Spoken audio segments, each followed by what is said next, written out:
Nagtatrabaho bilang isang designer si Desiree sa kanyang kaibigan. Binansagan ng matandang dalaga. Dahil sa edad na 30 ay wala pa rin itong boyfriend. Kaya tinutukso siya ng mga kaibigan niya, lalo na ang Kuya Simon niya. Natatanda na lang siyang dalaga dahil nga kahit boyfriend ay wala siya. Ikaw ba naman kasi ang magkaama ng mahigpit at kuya na palaging nakabantay sa'yo. Kaya walang lalaki ang nagtatangkang ligawan siya dahil takot ang mga ito sa kuya at ama niya. Habang busy sa mga ginagawa niyang designs ay may biglang naglapag ng brown envelope sa harap niya. Automatikong nagtaas siya ng tingin kung sino ang naglapag ng envelope, pero halos lumuwa ang mata ni Desiree dahil sa taong nasa harapan niya. Oh my gosh, ang gwapo! Bulong ng isip niya. Kaagad na umupo siya ng maayos sa kinauupuan niya dahil mukhang profesional ang taong nasa harapan niya. Sino po sila? Magalang niyang tanong sa lalaki. My name is Nick and I'm here because of this. Inilabas niya mula sa envelope ang ilang papel na nagpalito kay Desiree. Anong gagawin ko dyan? Tanong niya kay Nick. Gusto kong pirmahan mo yan.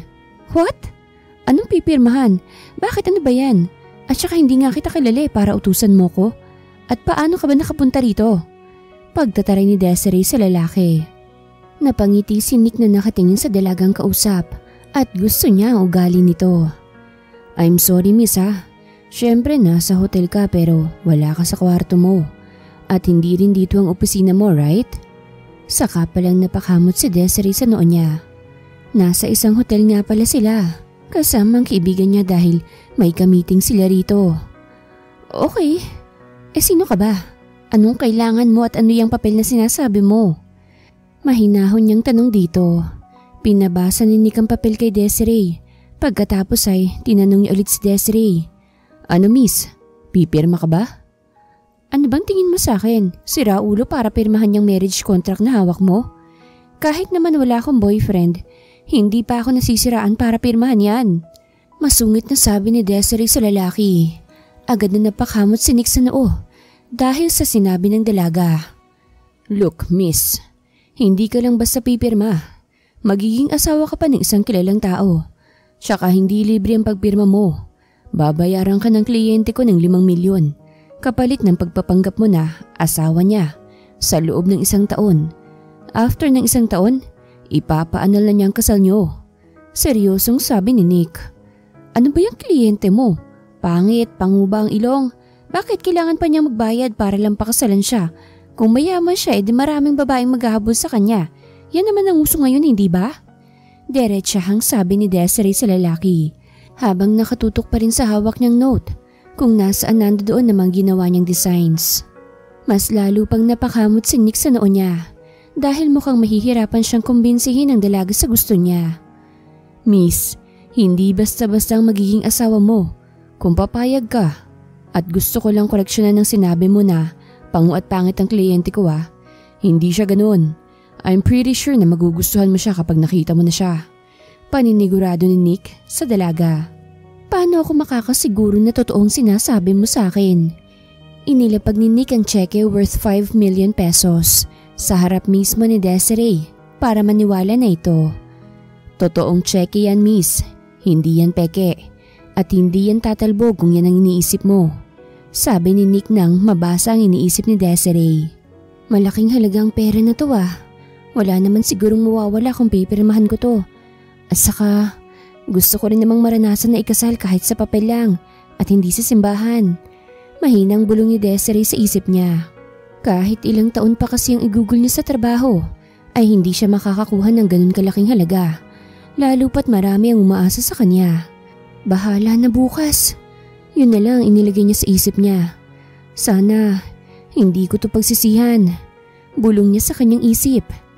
Okay, tomorrow ay kukunin kita rito para madala kita sa bahay niyo kung saan si Mr. Miller maghihintay sa'yo. Tumangulang si Desiree habang lutang pa rin ang isip niya. Hanggang sa nakauwi na si Desiree sa apartment niya, ay hindi pa rin siya makapaniwala sa ginawa niyang kalokohan. Nakahiga lang siya sa kama habang nakatitig sa cheque na hawak niya. Totoo ka ba talaga? Hindi ka ba talaga peke? Pagkausap niya sa cheque. Alam kong malaki ang maitutulong mo sa magulang at kapatid ko.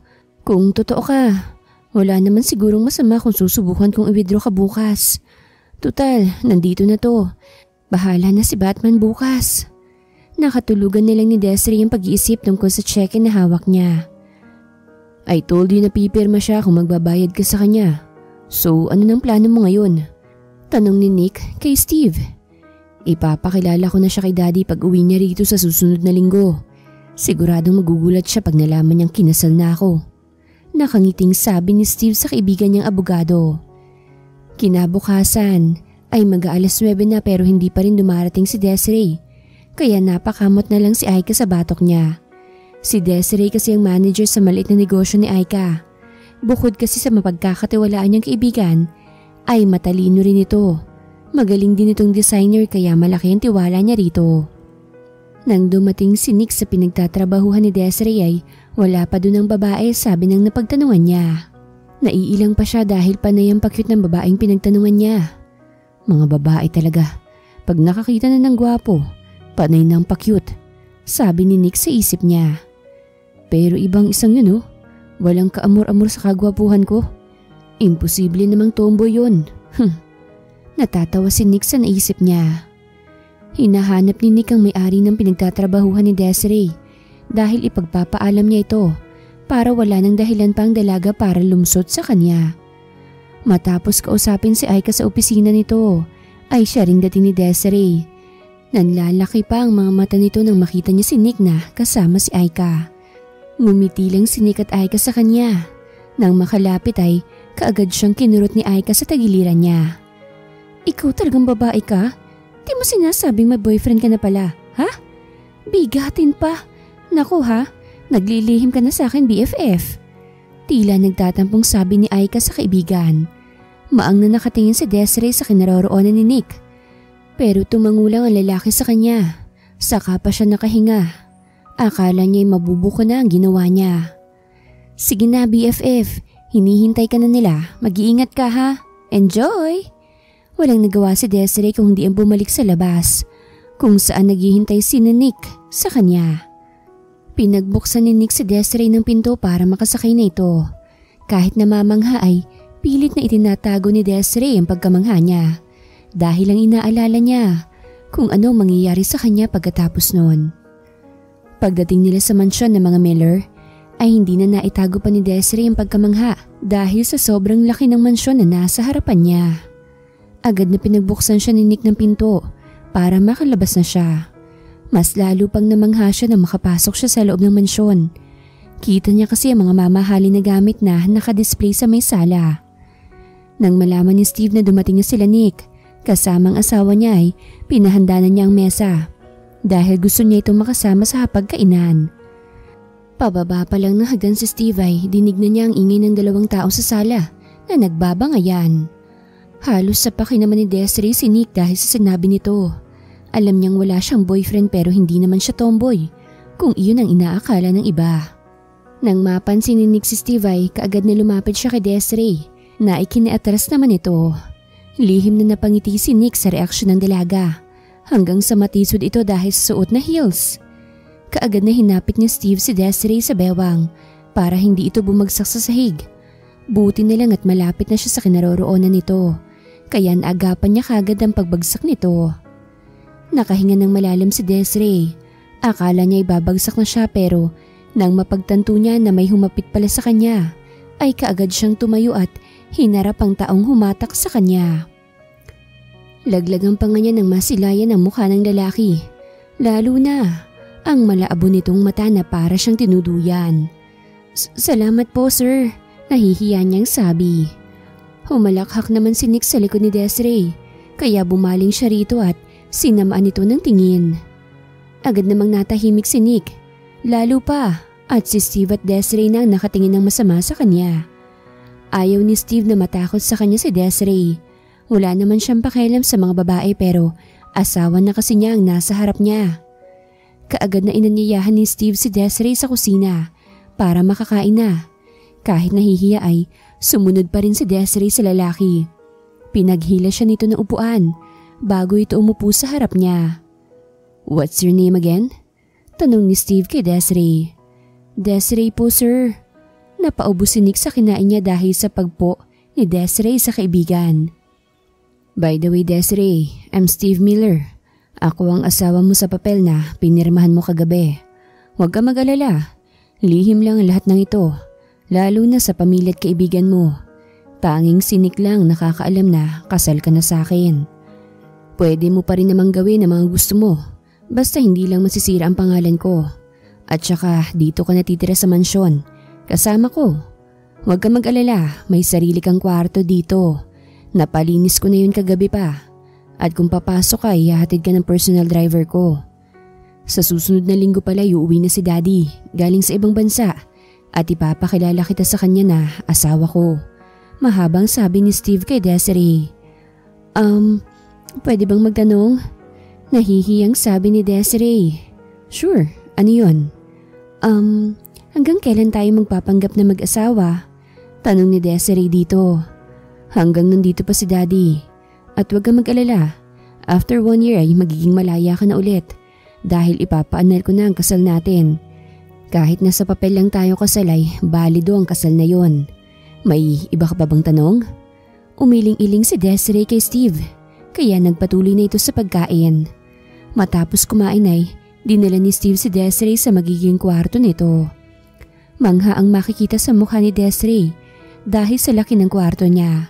Para kasing hindi nakakalahati ang kwarto na inuupahan niya sa laki ng kwartong yon.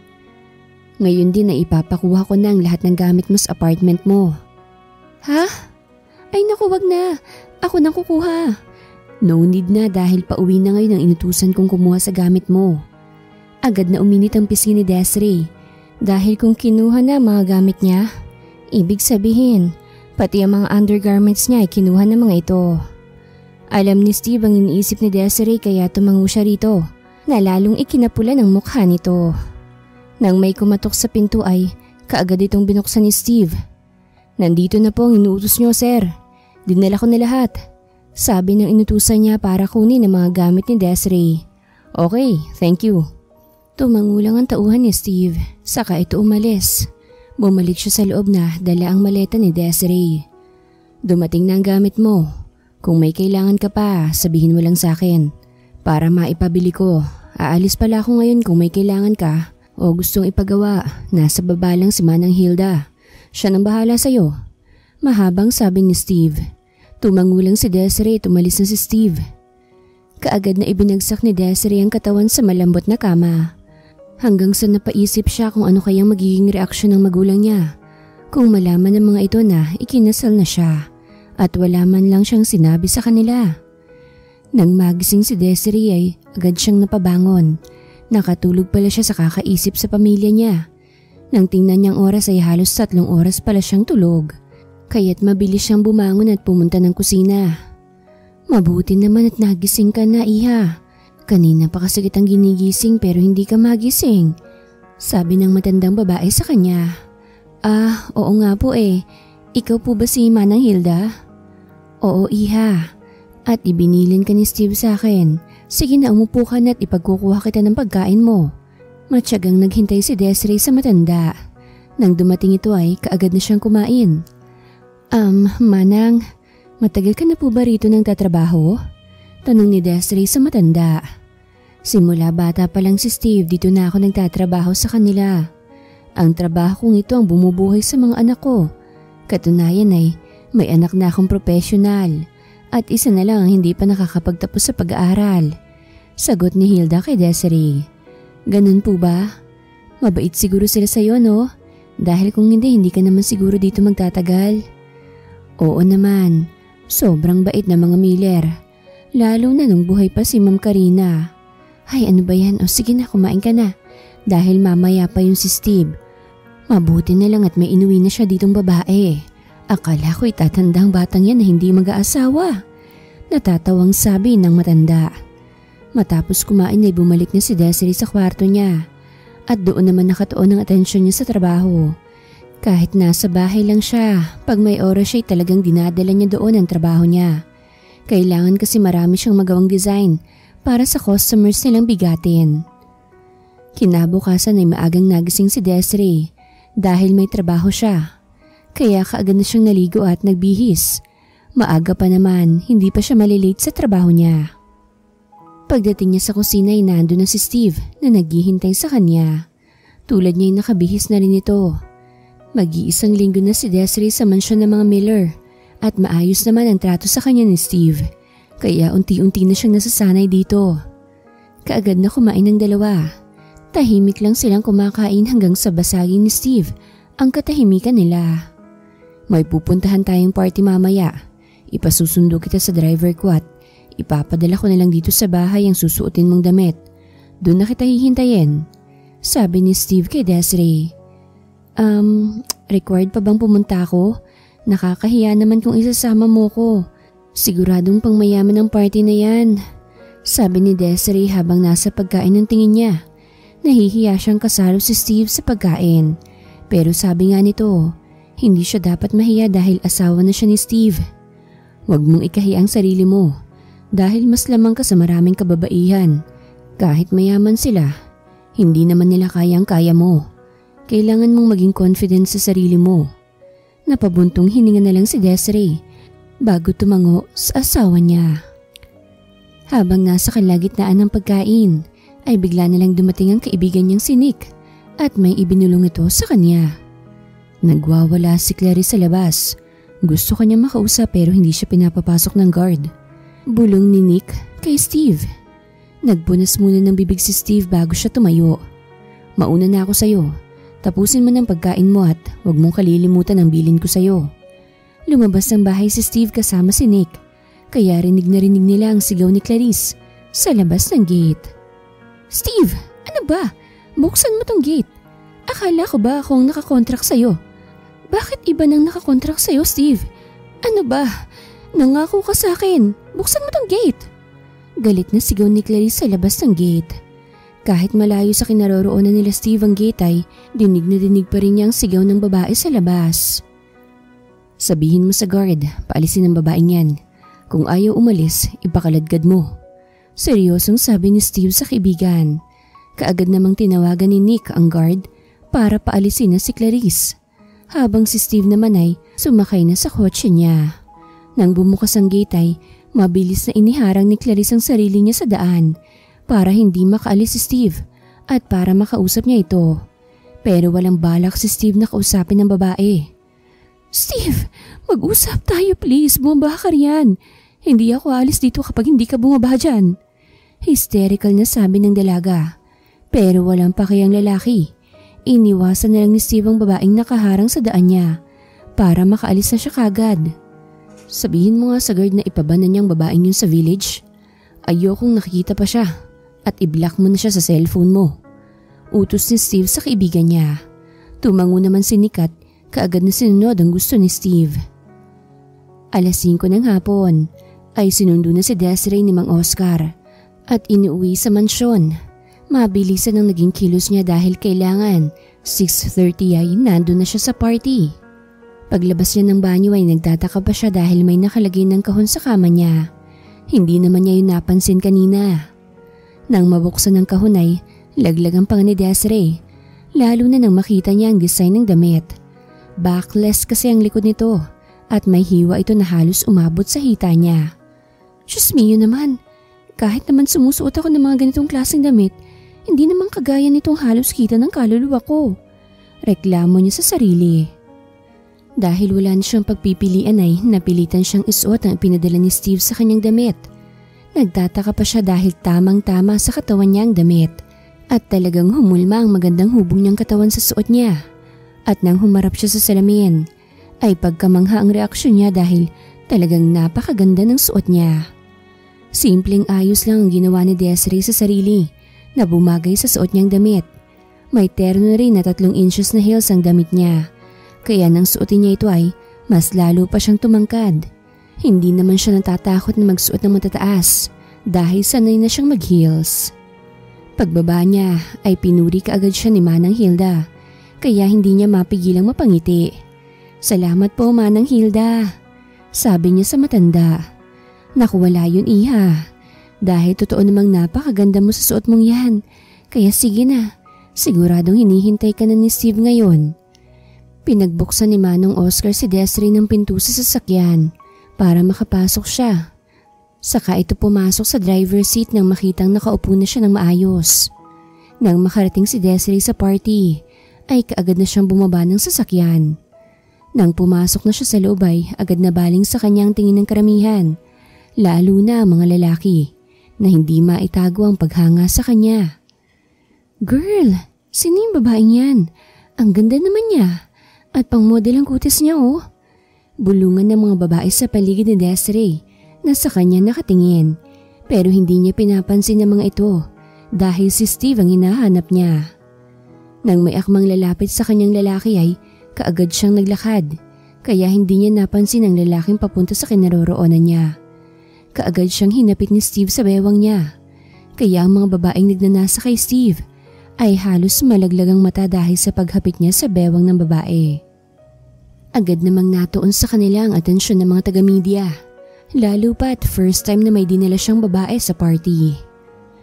"Hello Mr. Miller, matanong lang sana namin kung girlfriend niyo pong babaeng kasama mo ngayon. Ang ganda kasi niya, talagang bagay na bagay kayo," sabi ng isang reporter kay Steve. Ngumiti si Steve sa reporter bago siya nagsalita. "Actually, she's not my girlfriend." Nagtawanan ng mga babae sa likod nila. "Sabi ko na eh, maganda nga siya pero alam naman natin na wala pang babae ang bumibihag sa kanya. Kaya may pag-asa pang iba." Nakangiting sabi ng isang babae. "Sabi ko na girlie, hindi talaga papatol ang isang Miller sa kagaya niya," sabi pa ng isang babae sa likod niya. "Mr. Miller, kung hindi mo siya girlfriend, sino siya? Pamangkin or pinsan?" sabi ng isa pang reporter. "No, she's not my girlfriend or cousin because she's my wife," seryosong sabi ni Steve sa mga reporter. Lahat ng nakarinig ay nakatuon kay Steve ang tingin. Alam ng karamihan na mailap si Steve sa mga babae, kaya hindi naniniwala ang mga ito sa sinabi niya.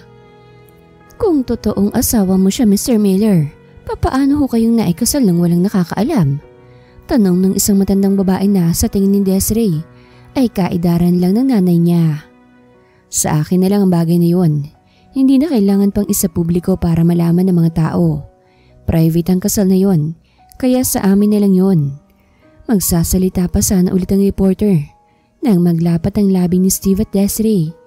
Hindi nakagalaw ang dalaga nang halikan siya ni Steve, at dahil din sa halik ni Steve ay nakalimutan niyang nasa harap pala sila ng mga reporters.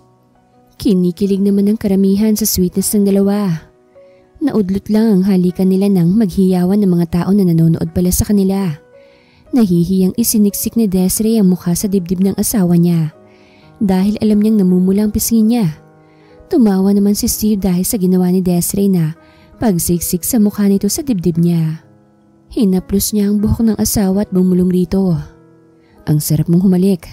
Parang gusto kong ulit-ulitin." Nakangiting sabi ni Steve dito. Mas lalo pang uminit ang mukha ni Desiree dahil sa sinabi ni Steve sa kanya.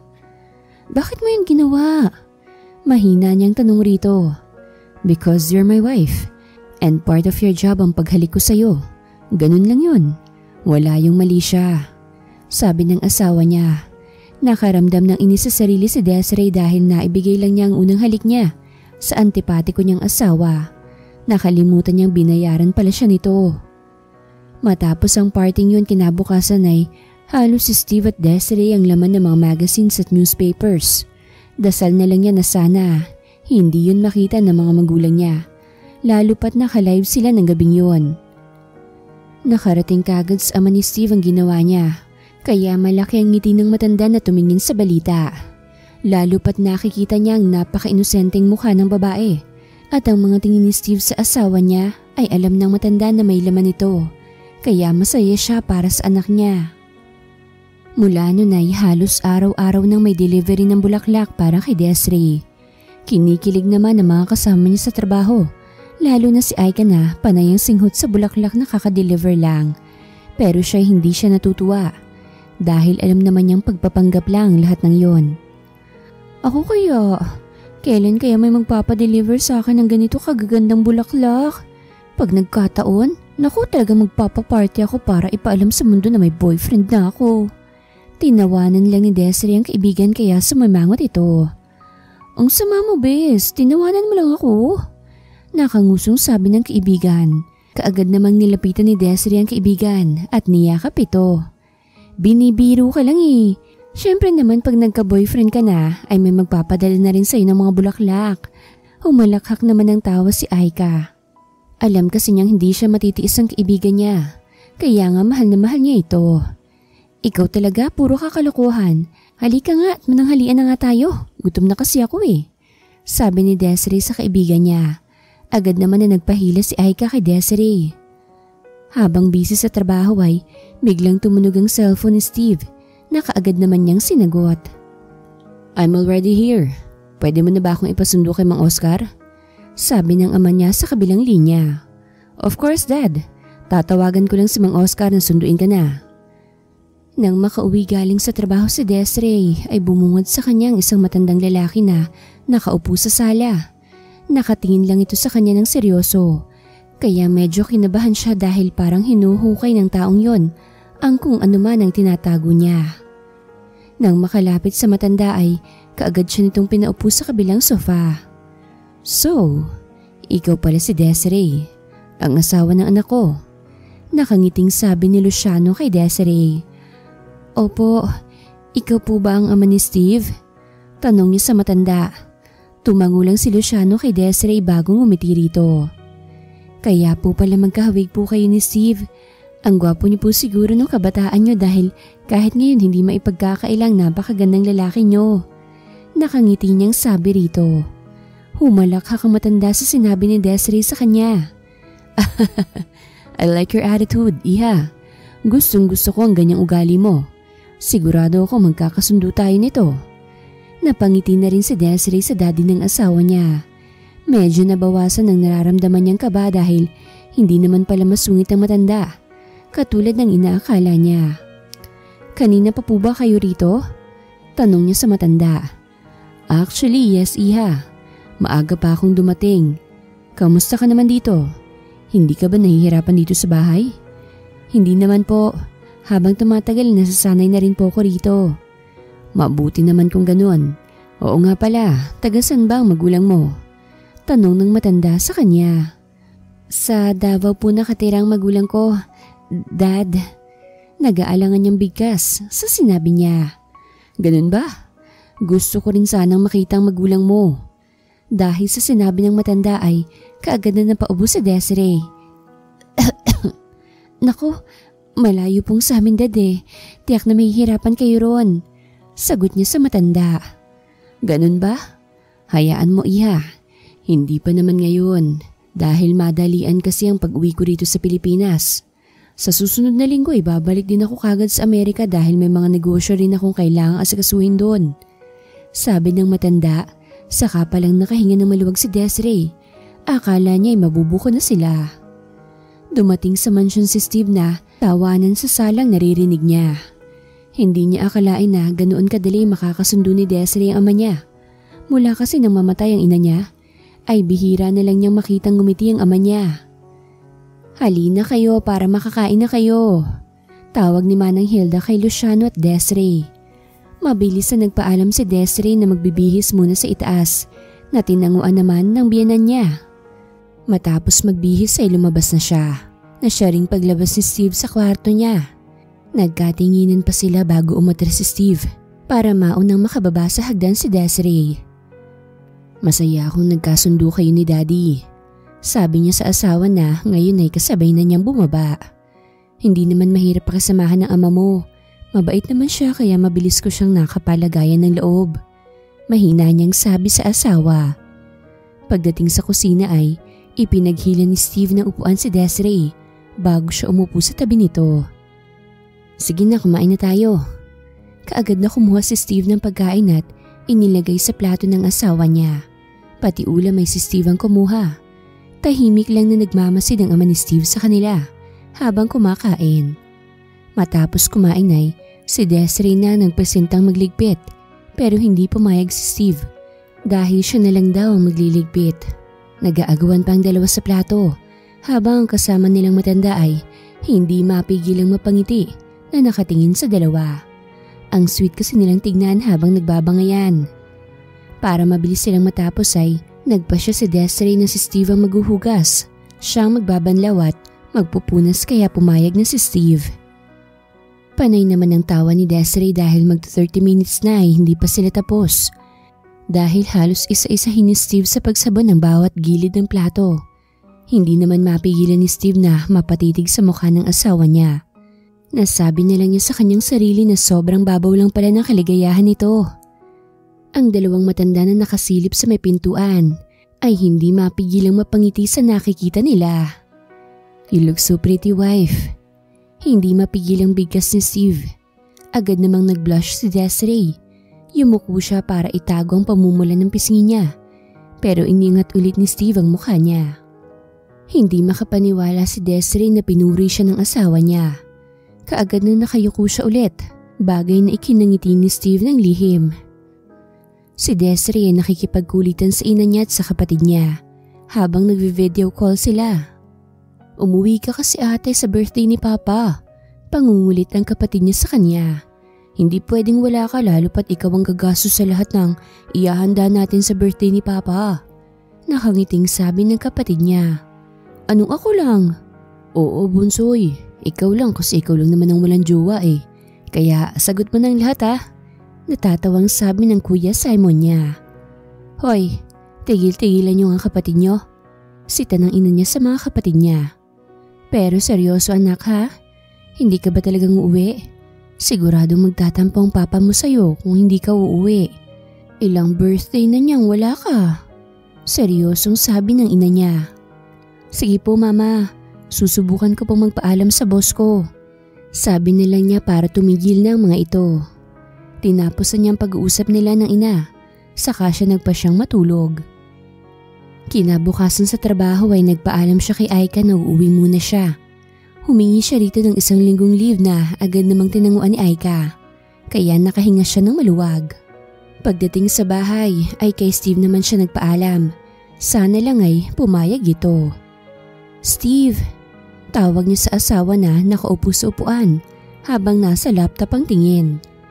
"May sasabihin sana ako sa iyo eh." Nag-aalangan niyang sabi rito. "Say it." Habang nasa laptop pa rin ang tingin nito. "Kasi gusto ng magulang ko na umuwi ako sa birthday ng papa ko. Kasabay na ng reunion ng pamilya namin. Magpapaalam sana ako na mawawala ako ng 1 linggo. Nag-angat ng tingin si Steve sa asawa at tiningnan nito ng seryoso. "When?" "Bukas na. Nakapagpaalam na kasi ako sa boss ko. Ikaw na lang ang hinihintay ko." Mahinang sabi ni Desiree. "Ilang araw ka ron?" tanong ni Steve. 1 week ang leave ko kaya susulitin ko ang araw na yun na kasama ko ang pamilya ko," sabi ni Desiree. "Okay, sige, pero isasama mo si Lister." Si Lister ang bodyguard ni Steve na alam niyang loyal sa kanya. Kaya ito ang ipinasama niya sa asawa para mabantayan ito ni Lister. Walang nagawa si Desiree kung hindi ang isama si Lister sa biyahe niya patungong Davao. Walang nakakaalam sa pagdating niya sa Davao dahil surprise ang mabilisang pag-uwi niya.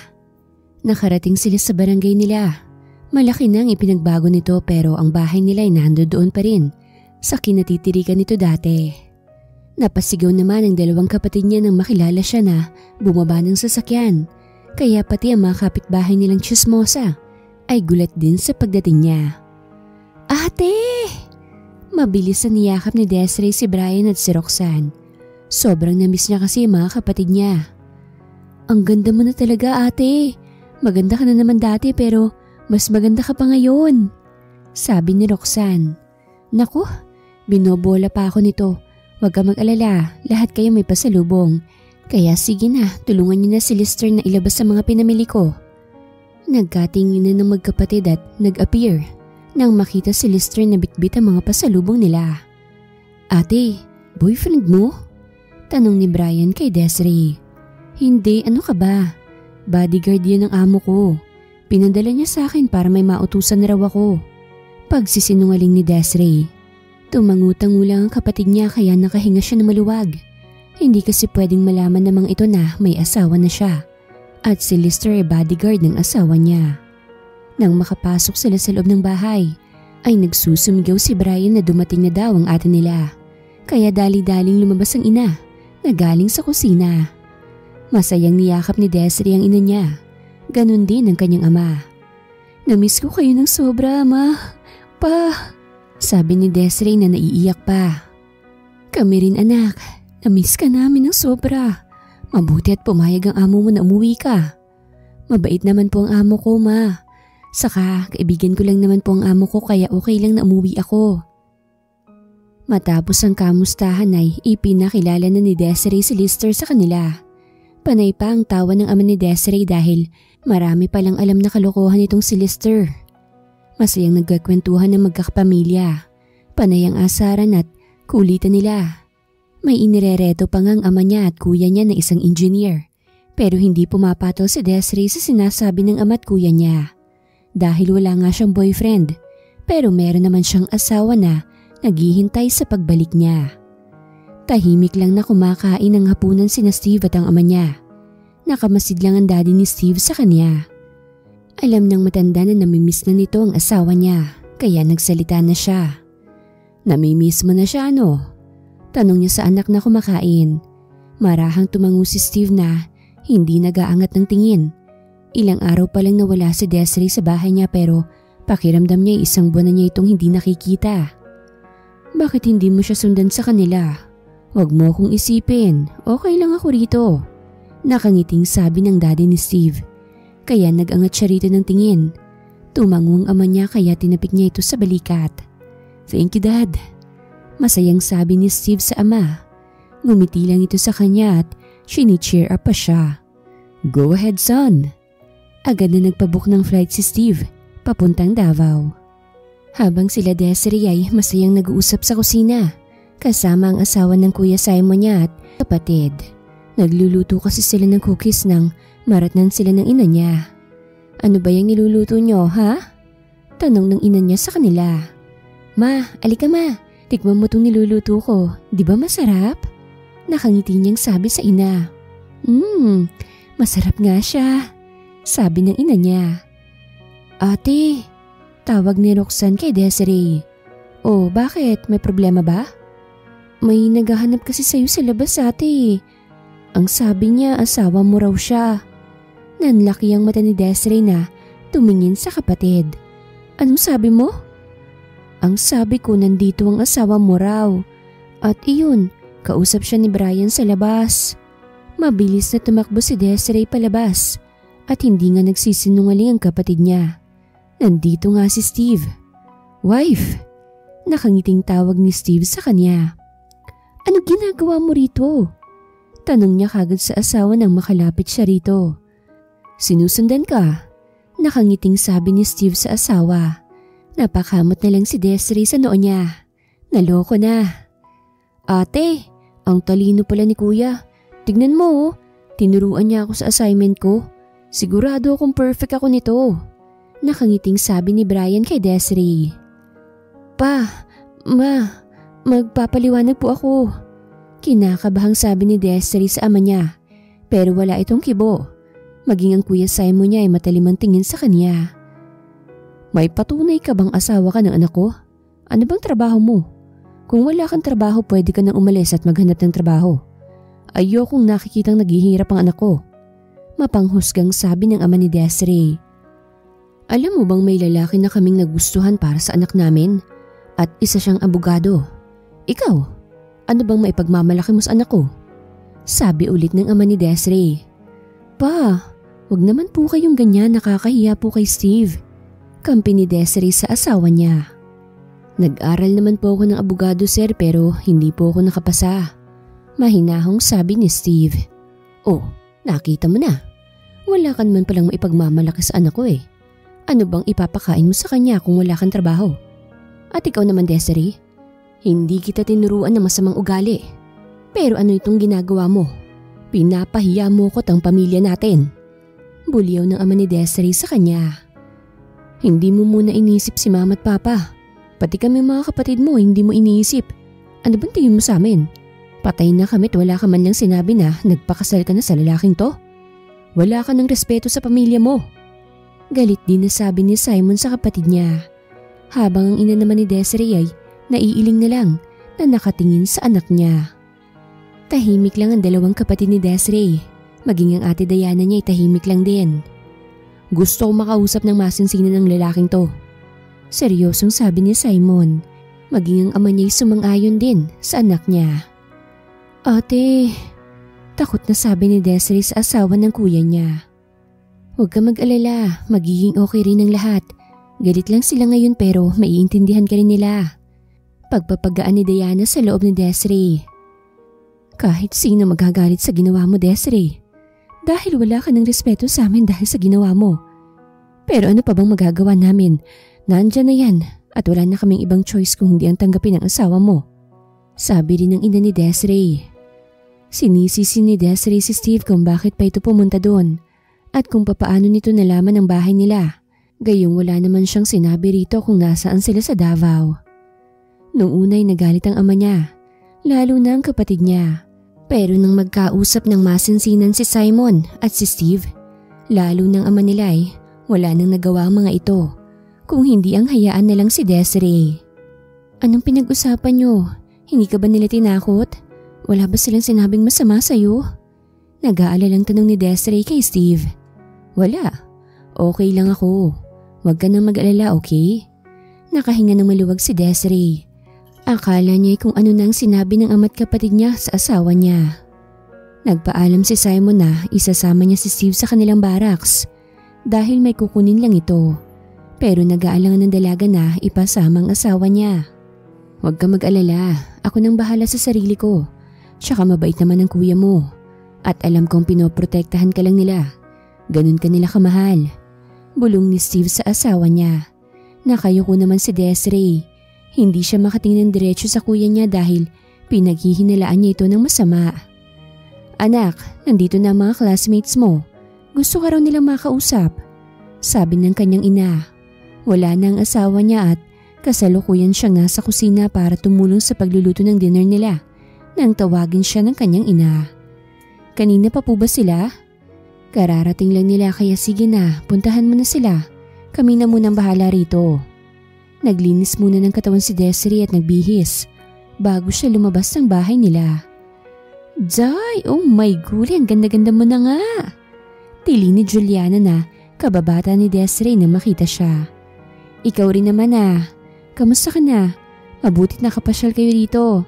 Hi sa inyong lahat. Bati niya sa dati niya mga kaklase sa high school. Hello Des, ang ganda mo na noon, mas lalo pa ngayon. At kung makatitig si Crush, grabe, parang ayaw ka ng bitiwan. Nakangiting sabi ni Raul na kaklase din ni Desiree. Nagtawanan naman ng lahat habang ang pinapakinggan nila ay nakayuko lang. Hoy Jasper, huwag mo sabihin na hanggang ngayon hindi mo pa rin masabi-sabi kay Desiree na may gusto ko sa kanya. Tukso nila kay Jasper. Nakayuko lang ang binata na tinutukso ng mga kaibigan nila. Hoy Jasper, sige na magsalita ka na. Sabi ni Juliana sa binata, pero natahimik na si Jasper at dinaig na ng hiya niya. Nakangiti namang nakatingin si Desiree sa binata. Gwapo naman ito at may trabaho at sakto lang ang katawan. Wala ka nang hahanapin pa sa iba pero hindi mapigilan ni Desiree na ikumpara ang binata sa asawa niya dahil malaki ang lamang ni Steve sa dating may crush sa kanya. Tawanan at kulitan lang ang ginawa nila Desiree sa labas kasama ang mga kaibigan niya hanggang sa dumating na ang sasakyan ng kuya niya. Wow! Ang gwapo naman yan. Sino yung kasama ng kuya mo, Des? Tanong ni Lani kay Desiree. Oh my gosh, papunta siya rito. Oh my papa! Tili ni Juliana. Agad namang napangiti si Desiree dahil sa reaksyon ng kaibigan niya. Wife! Sambit ni Steve sa asawa niya nang makalapit. Agad niyang ipinulupot sa bewang ni Desiree ang kamay ni Steve, kaya halos lumuwa ng mata ng mga kaibigan niya na nakatitig sa kanila. Wife? Tinawag ka niyang wife. Ibig sabihin, may asawa ka na, Des? Manghang tanong nila niya sa kaibigan niya. Nahihiya namang tumango si Desiree sa mga ito. Guys, nais ko lang ipakilala sa inyo si Steve. Asawa ko.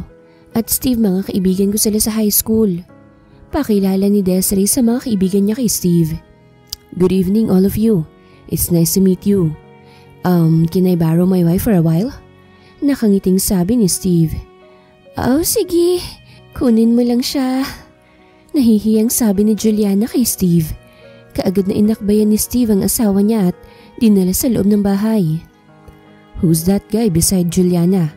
Kung makatitig sa'yo para kan man niyang kakainin ng buhay.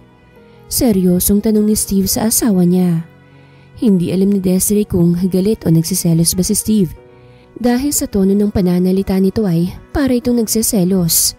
Isipin pa lang niyang nagsiselos ang asawa niya sa kanya ay para nang hinahaplos ang puso niya. Si Jasper bang sinasabi mo? Kaibigan ko lang yun. Pero may gusto siya sa'yo. Ha? Ano bang sinasabi mo? Pagkukunwari ni Desiree. Lalaki din ako, wife. At alam ko kung may gusto ang lalaki sa'yo. O wala. Maalas lang nila't nasa akin ka na. Seryosong sabi ni Steve. Tumahimik na rin ito nang makapasok na sila sa loob ng bahay. Halina kayo para makakain na tayo. Tawag ng kanilang ina sa kanila. Kaya sa kusina na sila dumiretso. Ano ba yaw? Nagustuhan mo ba dito sa amin? Tanong ni Simon kay Steve. Yeah, maganda rito. At mas maganda pa dahil nandito ang asawa ko. Nakangiting sabi ni Steve. Agad namang namula si Desiree dahil sa sinabi ng asawa niya.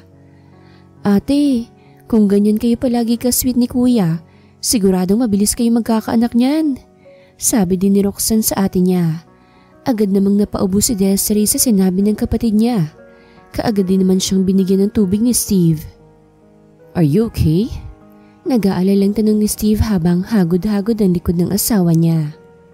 Okay lang ako, salamat. Nahihiya niyang pasasalamat kay Steve. Sira naman kasi itong kapatid niya.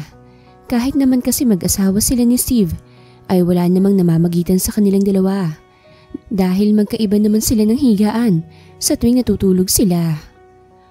Wala pa sa plano namin yan, Roxanne. Mas gusto naming mag-ipon muna para pag magkakababy na kami, ay may nakalaan na kaming pera para sa kanya. Si Steve na ang sumagot sa dalaga. Wow, yan ang gusto kong marinig para hindi maghihirap ang mga pamangkin ko soon. Nakangiti ring sabi ni Simon. Ngumiti lang si Steve habang si Desiree naman ay tahimik lang na kumakain. Matapos kumain ay umakyat na muna ang mag-asawa sa taas para makapagpahinga muna si Desiree. Nagising si Desiree na wala na ang asawa sa loob ng kwarto nila. Pipikit na sana ulit siya nang makarinig siya ng putok ng baril. Kaagad na napabalikwas ng bangon si Desiree nang bundulin ng matinding kabang dibdib. At unang pumasok sa isip niya si Steve. Mabilis na lumabas ng kwarto si Desiree para hanapin si Steve sa labas ng bahay. Ma, anong nangyari? Ano yung putok na narinig ko? Kinakabahang tanong ni Desiree sa kanyang ina. Hindi ko rin alam anak, nandoon pa naman sila papa mo sa labas. Kinakabahan ring sabi ng kanyang ina. At sino ka sa tingin mo para katakutan ko, ha? Hindi mo ba alam na pulis ako? At hawak ko ang batas dito. Tumatawang sabi ng matanda habang nakatutok kay Steve. Ang hawak niyang barel.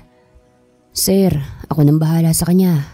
Bulong ni Lister sa boss niya.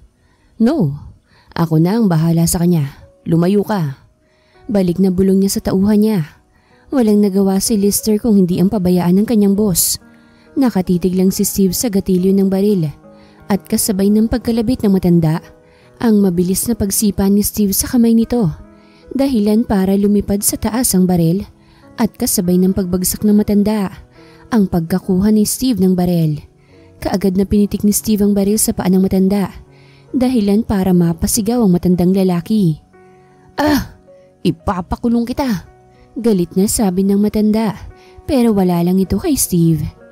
Wala ka pa rin pinagbago, sir. Ganun ka pa rin pala kumilos. Nakangiting puri ni Lister sa boss niya.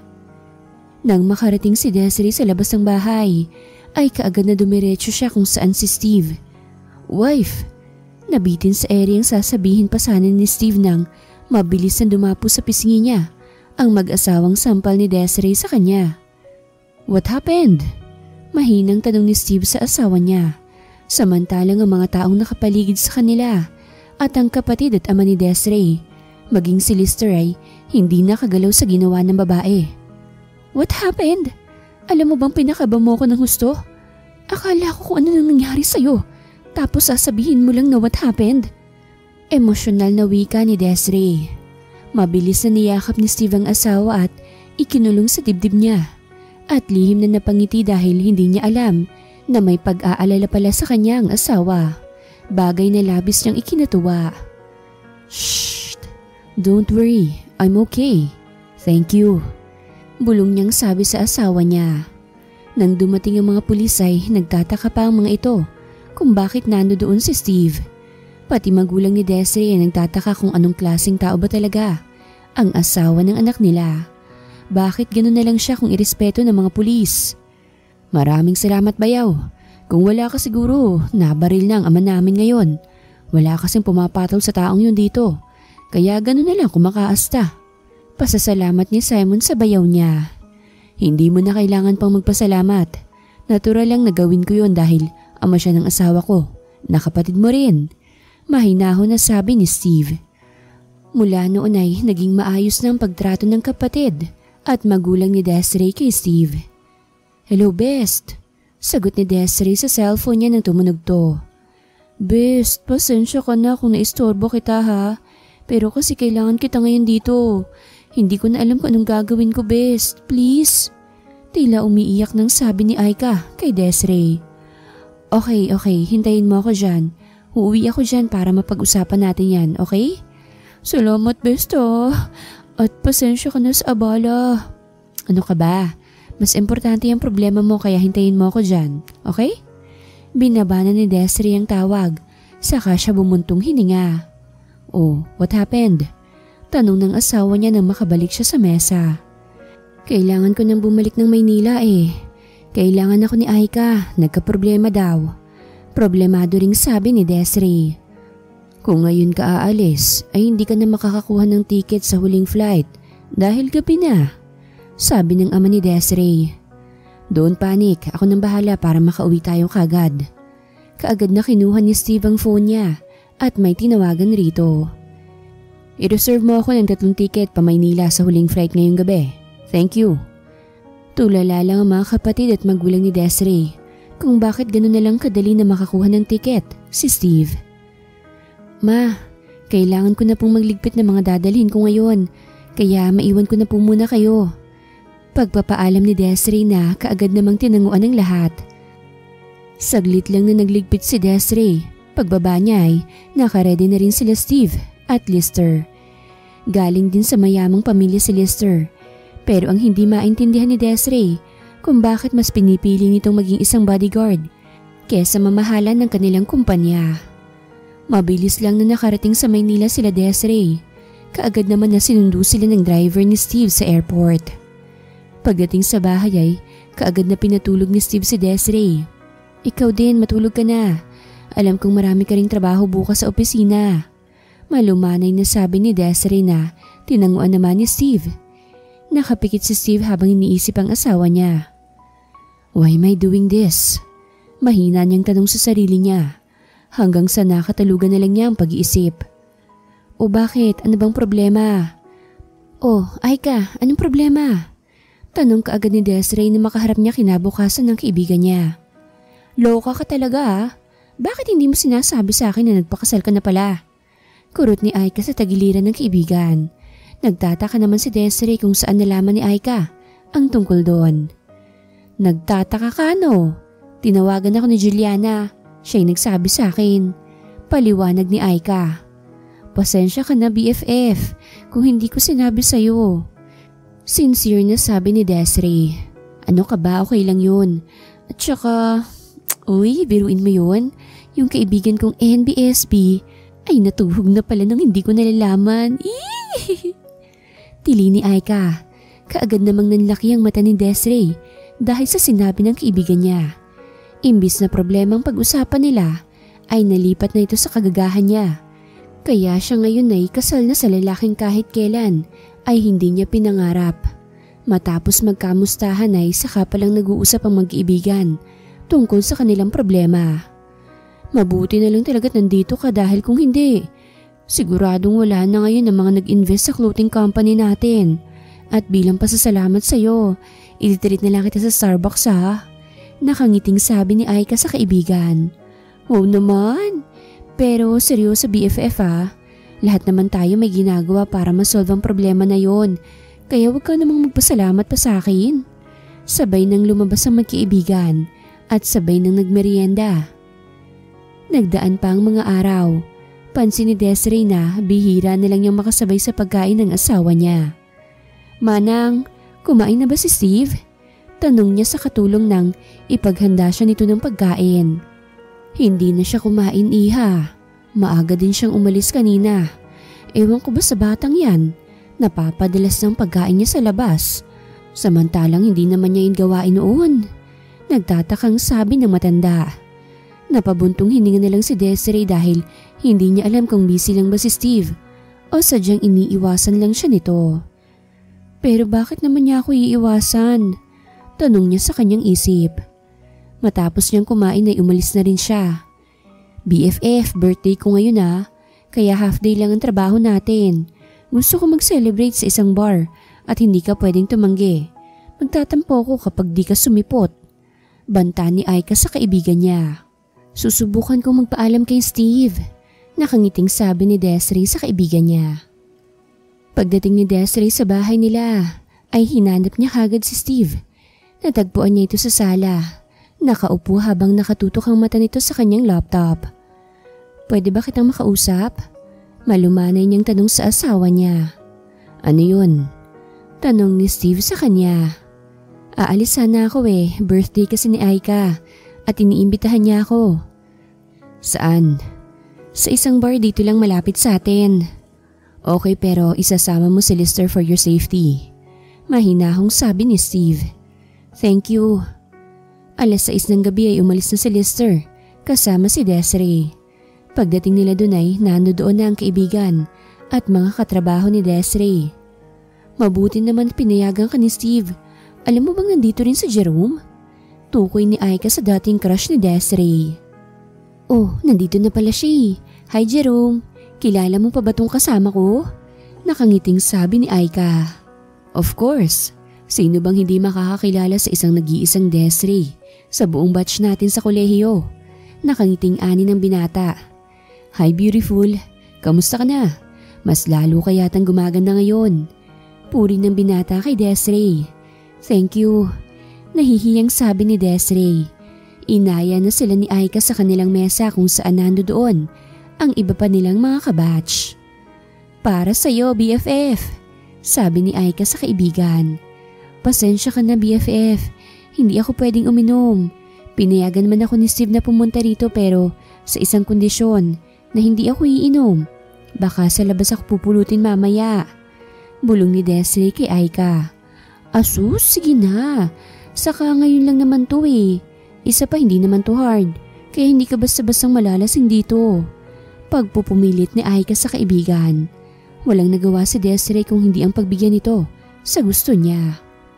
Sa mansyon ng mga Miller ay nagpalakad-lakad si Steve sa sala na mag-isa. Alas 11 na kasi ng gabi pero hindi pa umuwi sila Desiree at Lister. Nakailang tawag na rin siya kay Lister pero hindi ito sumasagot. What the heck? Why didn't you answer my calls, Lister? Galit na sabi ni Steve. Madam, kailangan na po nating umalis. Hating gabi na, siguradong nag-aalala na ngayon si Sir sa'yo. Yaya ni Lister sa amo niya. Don't worry Lister, hindi pa naman ako lasing. Saka pabayaan mo yung boss mong parang may regla dahil pa iba-ibang mood niya. Akala niya naman ikakagwapo niya yun. Lasing na sabi ni Desiree. Naiiling nilang si Lister na nakikinig sa boss niya nang tumunog ulit ang phone niya. Kahit maingay sa loob ay sinagot na ito ni Lister dahil alam niyang galit na ito ngayon dahil nakakailang tawag na ito sa kanya. Sir, where is she? Nandito pa po kami sa bar, sir. Ayaw pa po kasi ni madam na umalis. Pilitin mo siyang umuwi. Hating gabi na. Baka makatulog pa siya dyan. Okay, sir. Pinatay na ni Lister ang tawag at binalikan si Desiree sa upuan niya. Madam, kailangan na po nating umuwi. Hating gabi na po kasi. Nag-aalala na po si sir. Tayo na po. Ayaw pa man sana ni Desiree umuwi pero wala na siyang nagawa. dahil si Lister na mismo ang umakay sa kanya. Di baling pagalitan ako ni Sir na hinahawakan kita, madam. Ang importante makauwi na tayo. Baka matanggal pa ako sa trabaho nito. Sabi ni Lister sa amo na nakapikit na dahil sa kalasingan. Pagdating sa bahay ay kaagad na sinalubong sila ni Steve. What happened to her? Seryoso niyang tanong sa bodyguard niya. Naglasing po, sir. Ayaw pa nga sana niya umuwi, pinilit ko na lang. Okay, ako nang bahala sa kanya. Matulog ka na rin. Mahinahon niyang sabi sa bodyguard niya. Salamat, sir. Umalis na si Lister habang binuhat naman na parang bride ni Steve si Desiree dahil tulog na ito. Pagdating sa kwarto ay kaagad na inayos niya ito sa kama. Sa kanya ito kinumutan. Napatitig si Steve sa natutulog niyang asawa. Mula sa labi nito, ilong, pilik mata, at mukha ng asawa niya tinitignan niya. Ungol ni Desiree habang nasa kama siya. Mahal din kita. Mahal na mahal kita, Jerome. Mula pa noon. Umiiyak na sabi ni Desiree. Biglang nanlamig si Steve sa kinauupuan niya dahil sa narinig. Ramdam niyang sakit sa dibdib niya dahil sa mga narinig niya mula sa kanyang asawa. Iniwan niya ang asawa sa loob ng kwarto nito habang siya'y dumiretso sa minibar niya at doon nag-inom. Pagkagising kinabukasan ni Desiree ay sobrang sakit ng ulo niya. Nagtataka pa siya kung bakit nasa bahay na siya. Wala na kasi siyang maalala sa mga nangyari, maliban na lang dun sa sinabi ni Jerome sa kanya. Mahal na mahal kita, Des. Mula pa noon hanggang ngayon. Hindi ko lang kayang sabihin noon dahil nahihiya ko at baka hindi mo ako sagutin. Bakit ngayon mo pa yan sinasabi? Dapat noon pa sinabi mo na yan. Yung mga panahon na malaya pa ako. Ngayon wala ka ng pag-asa. Pasensya ka na pero may asawa na ako at hindi ko siya ipagpapalit. Kusang tumulo ang luha ni Desiree habang iniisip ang pag-uusap nila ni Jerome sa bar. Mahal din kita, Jerome, pero mas mahal ko ang asawa ko ngayon. Bulong ni Desiree sa sarili niya. Mabilis na pinahid niya mga luha at kaagad na naligo na siya. Ano bang problema? Ilang araw ka nang nakatambay dito sa bar ko at palaging naglalasing. Huwag mo sabihin na pinoproblema mo na ngayon ang asawa mo. Ano? In love ka na sa kanya? Mahabang sabi ni Nick sa kaibigan niya. I'm in love with her, but she didn't love me. Dahil may mahal na siyang iba. Pag-amin ni Steve sa kaibigan niya. Oh? Talaga? At magpapatalo ka na lang ba? Kailan ka pa tumanggap ng pagkatalo ang isang Steve Miller? You're powerful, man. You're not ordinary. Kaya ipakita mong kaya mong mapaibig ang asawa mo. Pag-cheer up ni Nick kay Steve. Ilang araw nang sa opisina lang natutulog si Steve. Gustuhin man niyang makita ang asawa niya. Ayaw naman ang isip niya. Hanggang sa nag-isang linggo na ang nagdaan. Kung umuwi man si Steve sa mansyon ay sinisilip niya lang ang asawa niya. Saka siya babalik sa kwarto niya. At madaling araw pa lang ay umaalis na siya sa mansyon para hindi siya madatnan ni Desiree. Manang, umuuwi pa po ba si Steve dito? Hindi ko na kasi siya nakikita dito sa bahay. Magalang niyang tanong sa ginang. Nag-away ba kayo, iha? Para kasing iniiwasan yung bawat isa. Si Steve, 3:00 pa lang ay umaalis na siya. At kung uuwi man siya, hating gabi na. Sabi ng ginang. Hindi po, manang, hindi naman po kami nag-away. Biglang nawala ng gana sa pagkain si Desiree. Kaya naisipan niyang doon na lang sa pinagtatrabahuhan niya siya kakain. Ilang araw pang nagdaan. Dahil hindi pa rin umuwi sa mansyon si Steve ay naisipan ni Desiree na magpuyat para lang makausap niya ang kanyang asawa. Habang si Steve naman ay pinuntahan ni Clarice sa opisina niya. Steve, ganyan nga. Kaya kong ibigay sa iyo isang bagay na hindi maibigay sa iyo ng walang kwenta mong asawa. Pasasayahin kita. Halinghing ni Clarice.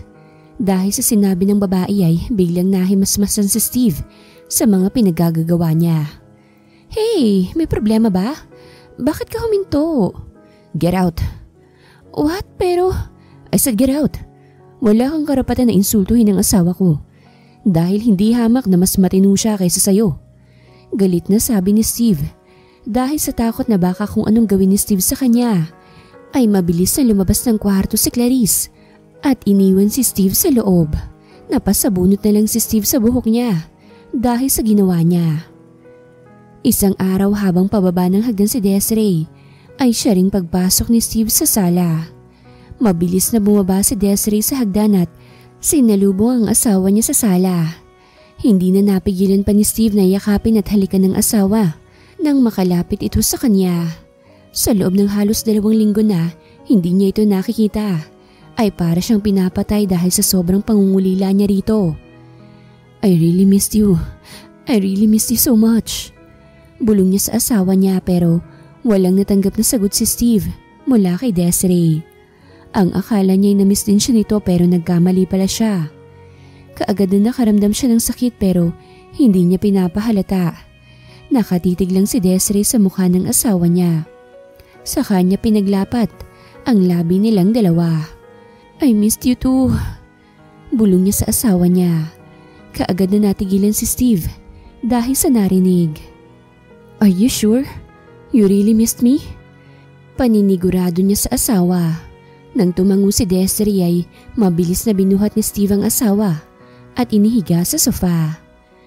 Na-miss mo talaga ako? Wala nang bawian ah. Nakangiting tumango si Desiree sa asawa niya, kaya napangiti na rin si Steve. Ang buong akala niya ay hindi siya namimiss ng asawa niya, pero nagkamali pala siya. Hindi ka na ba galit sa akin? Pwede na ba tayong mag-usap kung bakit ka nagkakaganyan? Mahinahon niyang tanong sa asawa niya. Narinig kita nung gabing yon, na mahal mo siya. Mahal na mahal. Shh! Noon yun, hindi na ngayon dahil pinili kita kaysa sa kanya. Alam mo kung bakit? Dahil mahal kita. Mahal na mahal kita. Dahil sa sinabi ni Desiree ay tuluyan ang napangiti si Steve. Really? Yes.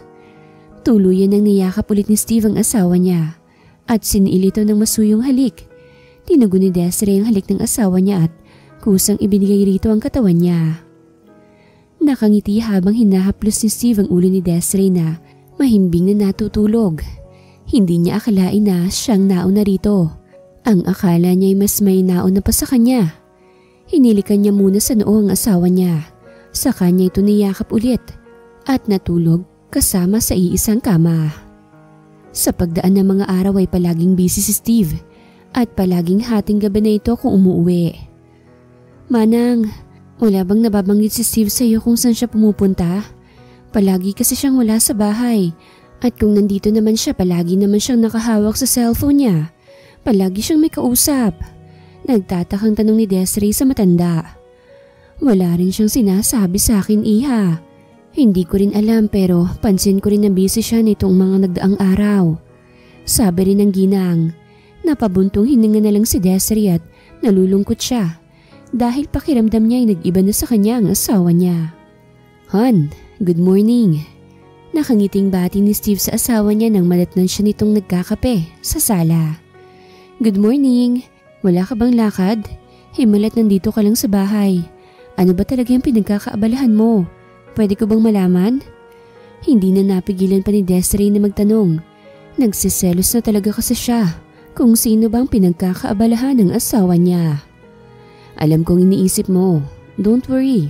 Wala akong ginagawang ikakasakit ng dibdib mo, mahal. Mahal na mahal kita kaya relax ka lang, okay? Soon malalaman mo rin kung anong pinagkakaabalahan ko. Alika na. Gusto ko makasabay ka sa pagkain. Nauna nang pumunta sa kusina si Desiree habang nakasunod naman sa kanya si Steve. Pag-upo ni Desiree ay kaagad na napatakip siya sa bibig niya. Manang, ano po yung niluluto mo? Bakit ang baho? Reklamo ni Desiree. Ha? Anong mabaho, iha? Kaluluto ko lang ng ulam na yan, kaya imposibleng mabaho yan. Sagot ng matanda. Ayoko ng mga yan, manang. Sabay takbo ni Desiree sa lababo dahil naduduwal na talaga siya. Nagkatingin na naman si Manang Hilda at Steve dahil sa ikinikilos ni Desiree.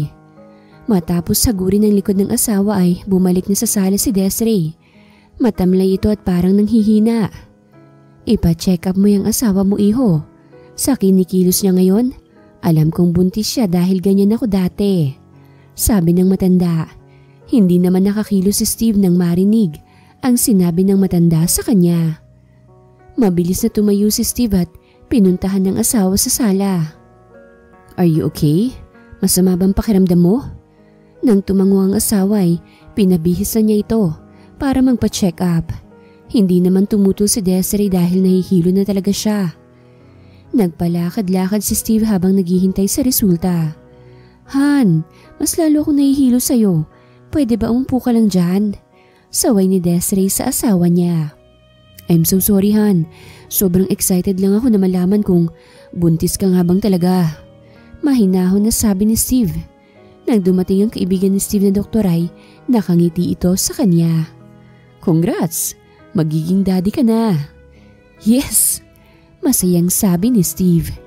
"May mga vitamins akong nireseta sa kanya. Painumin mo na lang siya nito everyday para malusog at malakas ang kapit ni baby." "Thank you." "You're welcome. Mauna na ako sa inyo. May iba pa kasi akong pasyente na pupuntahan." Tumangulang si Steve sa kaibigan niya at umalis na rin sila. Walang araw na hindi inaalagaan ni Steve ang asawa niya. Kahit galing siya sa trabaho ay si Desiree pa rin ang inuuna niya. "Magpahinga ka naman. Alam kong pagod ka na sa trabaho mo eh." Malumanay na sabi ni Desiree sa asawa niya. "Huwag kang mag-alala sa akin. Okay lang ako. Ang importante ay ikaw at ang anak natin. Wala akong ibang priority kung hindi kayo ng anak natin. Dahil mahal na mahal kita." "Salamat." Mahinang bulong ni Desiree sa asawa niya. Niyakap lang ng mahigpit ni Steve ang asawa at isiniksik niya ang kanyang ulo sa kilikili ni Desiree. "Hey, wag mo namang ipitin si baby." Natatawang sabi ni Desiree. Sorry. Masaya lang ako." Nakangiting sabi ni Steve. Nagdaan pa ang mga araw. "Han, may conference ako sa Cebu at 3 araw ako doon. Iiwanan na muna kita rito ha. Nandito naman si Manang at si Lister kasama mo." "Okay lang ako rito, wag kang mag-alala sa akin.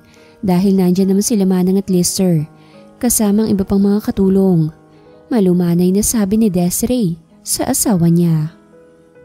Mabilis na lumipas sa mga oras. Umalis na si Steve at naiwan na lang si Desiree kasama si Lister. Kinabukasan habang nasa sala ay napansin ni Desiree ang isang envelope sa mesa. Dahil sa kuryosidad ay kinuha niya at binasa ang laman nito sa loob. Halos mawala ng lakas si Desiree matapos mabasa ang laman ng envelope. Kaya pala lagi siyang busy dahil ito palang pinagkakaabalahan niya. "Huwag kang mag-alala. Pagbibigyan kita sa gusto mo." Umiiyak na sabi ni Desiree habang pumipirma sa annulment paper. Ibinalik niya ang envelope sa kinilalagyan nito. Saka siya bumalik sa kwarto niya. Nang tumunog ang cellphone niya ay mabilis niya itong sinagot nang makitang kapatid niya ang tumatawag. "Roxanne, ate si Papa. Inatake siya sa puso eh. Dinala namin siya sa ospital. Ate, umuwi ka muna rito please." Umiiyak na sabi ni Roxanne sa kabilang linya. "O sige, uwi na ako riyan. Ngayon din." Nag-aalalang sabi ni Desiree. Mabilis na naka-empake si Desiree ng mga gamit niya. At nang lumabas siya ay nandoon na rin si Lister sa labas. "Pwede mo ba akong ihatid sa airport?" Tanong niya rito. "O bakit madam? San bang punta mo?" "Uuwi muna ako sa amin eh. Pwede mo na ba akong ihatid?" "O sige po, pero alam po ba to ni sir? Baka hanapin ka niya sa akin." "Hayaan mo na siya. Kailangan ko makauwi ngayon din mismo." "O sige madam, para makarating tayo ng mabilis sa inyo, sasakay na lang tayo ng private plane na pagmamayari ni sir." Hindi na tumutol pa si Desiree. Sumunod na lang siya sa gusto ni Lister. Wala sa sariling sumakay sa private plane si Desiree kasama si Lister. Nablangko na ang pag-iisip niya dahil sa mga iniisip niya. Pumikit na lang siya habang umaagos sa mga luha niya. Iniisip na lang niya na kabayaran ang mga lahat ng yun sa pagsisinungaling niya sa kanyang mga magulang at kanyang kapatid. Nakarating na sa Davao si Desiree. Nakailang tawag na rin siya sa kanyang kapatid pero walang sumasagot. Kaya mas lalong dinumbol ng matinding kaba ang dibdib niya na baka kung ano nang nangyari sa kanyang ama. Gabi na nang makarating si Desiree sa bahay nila. Nagtataka pa siya kung bakit napakadilim sa bahay nila. Tapos sa mga kapitbahay nila ay meron namang ilaw. Unang hakbang niya ay nagulat siya dahil Umilaw ang tinatapakan niya sa kanilang bakuran at dahil sa kuryosidad ay naglakad siya ulit pero ganun pa rin ang nangyari. Kaya nagtataka na siyang inilibot niya ang paningin niya pero wala siyang makitang tao sa paligid. Anong nangyayari? Mahina niyang bulong. Hindi rin niya makita pa si Lister. Sa ika-4 niyang hakbang ay tumugtog na ang Beautiful in White na music hanggang sa bumukas na ang lahat ng ilaw at sa unahan niya nakita niyang nakatayo ang taong hindi niya inaasahang makita doon. Anong ginagawa mo rito? At anong paandar to? Di ba nasa Cebu ka? Paano ka napunta rito? Kaagad na tanong niya sa asawa niya nang makalapit ito sa kanya. I'm sorry pero hindi naman talaga sa Cebu ang punta ko. Sinabi ko lang yun sa iyo para wala ka ng maraming tanong at kinuntsaba ko rin ang magulang at kapatid mo para umuwi ka ng kusa rito. Nakangiting sabi ni Steve. Dahil sa inisay, kaagad na pinaghahampas niya ang dibdib ng asawa niya na tinawanan lang ni Steve. Walang iya ka? Alam mo bang grabing iyak ko nang malaman kong nasa ospital ang ama ko? Tapos ngayon sasabihin mo na kinuntsaba mo silang lahat? Galit na sabi ni Desiree. I'm sorry kung pinaiyak kita. Gusto lang naman kitang sorpresahin. Sorpresahin? Kasama ba sa sorpresa mong annulment paper na pinirmahan ko? Nagtataka naman si Steve sa sinabi ng asawa niya. Anong annulment? Wala akong alam na may pinagawa kong annulment. At kahit kailan hindi ko naisip yan. Sabi ni Steve. Kaya ako nandito dahil gusto kong pakasalan ka ulit sa simbahan. Lumuhod si Steve sa harap ng asawa niya na ikinaiyak nito. Desiree hon, alam kong nag-umpisa tayo sa hindi maganda. Pero kahit ganun, nagpapasalamat ako na ikaw ang naging asawa ko. Dahil sa'yo, marami akong natutunan at isa na rin ang pagmamahal sa'yo. Mahal na mahal kita, Miss Desiree Miller. Will you marry me again? Mabilis na umuo si Desiree sa asawa niya habang nagsipatakan ng mga luha niya. Akala ko, hindi mo talaga ako mahal dahil nagpagawa ka pa ng annulment natin. Umiingos na sabi ni Desiree. Shh! Huwag ka nang umiyak. Mahal na mahal kita. Yan ang tatandaan mo. At kung sino man ang gumawa ng annulment na yon, sisiguraduhin kong pagbabayaran niyang pagpapaiyak niya sa'yo. Mahinang bulong ni Steve sa kanya. Sa kanya ito hinalikan ng isang masuyong halik. Nagpalakpakan ng mga nando doon sa paligid nila. Akala ni Desiree ay sila lang ang nando doon. Kinausap muna ni Desiree ang kanyang mga magulang habang si Steve naman ay hinanap si Nick. Sinong nagsabi sa'yo na pwede kang gumawa ng annulment paper at nilagay mo pa talaga sa bahay ko? Galit na sabi ni Steve sa kaibigan. Oh, easy ka lang bro. Akala ko lang naman kasi na gusto mo nang maanal dahil sa'yo nang palaging bukang bibig mo sa tuwing malalasing ka. Pinagbigyan lang naman kita. Siyempre kaibigan kita. Mabilis na tumakbo si Nick sa likod ni Lister nang susuntukin na siya ng kaibigan niya. Alam niya ang kayang gawin ni Steve. Kaya lumayo na siya kagad rito. Isang buwan lang nakalipas ay ikinasal na si Desiree ulit kay Steve. This time ay sa simbahan na at may pahintulot pa ng mga magulang niya. Dumalo rin sa kasal nila ang ama ni Steve at masayang masaya ito para sa uniko iho niya. Nagpapasalamat na lang siya dahil may pamilya ng anak niya dahil hindi na ito mag-iisa pa sa buhay habang wala siya. Nasa Amerika kasi ang ikalawang pamilya ni Don Luciano. At kahit naman nasa malayo siya, ay palagi naman siyang nakasunod sa galaw ng anak niya. Habang si Nick naman ay sobra ang saya dahil sa wakas ay makukuha na niya ang ipinangakong kondo ni Steve sa kanya pag napaibig siya ni Desiree. Ano? Gulat na reaksyon ni Desiree nang sabihin ni Nick dito ang pustahan nila. Mga siraulo talaga kayo ano? Lalo ka na. Turo niya kay Steve. Sa'yo lang naman nasira ang ulo ko, wife. Hindi mo lang alam kung papaano ako halos masiraan sa pag-iisip na baka may umaaligid sa'yo habang wala ako. Kaya nga ako sumunod sa inyo eh. Natatawang sabi ni Steve. Halos malaglag ang panga ni Desiree sa sinabi ni Steve. Paano mo nalaman ang bahay namin? Wala naman akong sinabi sa'yo ah. Naguguluhang tanong ni Desiree sa asawa. Because of Lister. Siyang tinawagan ko kaya mabilis akong nakarating sa inyo. Dahil siya mismong sumundo sa akin. Naiiling nilang si Desiree sa asawa niya. Hinapit ni Steve si Desiree sa bewang at siniil ng halik sa harap mismo ni Nick. Maawa naman kayo sa walang jowa. Huwag niyo namang ipakita sa akin kung paano kayo maglampungan. Naiinis na sabi ni Nick. Nagtawanan lang si Desiree at Steve sa naging reaksyon ni Nick. Dinala na ni Steve ang asawa sa kwarto nila. Salamat, wife. Mahinang sabi ni Steve sa asawa na ngayon ay nakauna na sa dibdib niya. Salamat din sa iyo, Han. Akala ko hanggang papel na lang talaga tayo eh. Salamat sa pagmamahal mo sa akin at sa pamilya ko. Malumanay na sabi ni Desiree. Nakangiting hinalikan ulit ni Steve ang mabangong buhok ng asawa niya. Ngayon niya masasabing kompleto na siya at hindi na siya mag-iisa. Hinihintay na lang nila na lumabas ang unang supling nila ng kanyang asawa. I love you so much, wife. Bulong ni Steve sa asawa niya. Saka natulog na rin kasama ito. Wakas.